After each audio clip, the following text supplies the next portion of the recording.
Dovolte mi sa s vami porozprávať z tejto myšlienky. Zaneprázdnenosť zabíja. A teraz vám poviem prečo.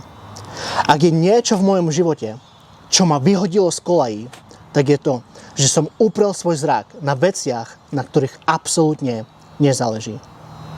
Pretože my žijeme vo svete, kde čas nestojí. Ručička na hodiniek sa možno prestala pohybovať v tvojom dome, pretože si nevymenil staré baterky, no vo večnosti si tá ručička neberie dňa voľna. Každé ráno ti Boh posiela 24 hodín na tvojom účte, no na tebe to je, ako ich využiješ. Pretože je veľmi ľahko sa stať zaneprázdnený s vecami, na ktorých absolútne nezáleží a ktoré dusia a zabíjajú náš duchovný život. Príliš veľa práce, príliš veľa projektov, príliš veľa scrollovania na TikToku ťa spravia fyzicky a emocionálne vyčerpaným a vyčerpanou.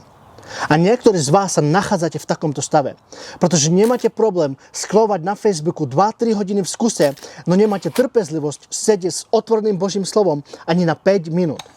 A potom sa čudujete, prečo ste takí unavení. Potom sa čudujete, prečo ste takí vyčerpaní a znechutení zo samých seba. Pretože čas, ktorý ti bol daný, že by si ho využil v slove a v modlitbe, tráviš ho na veciach, na ktorých absolútne nezáleží. Tvoj duch nezomiera preto, lebo si zaneprázdnený. On umiera, lebo si zaneprázdnený vecami, na ktorých absolútne nezáleží.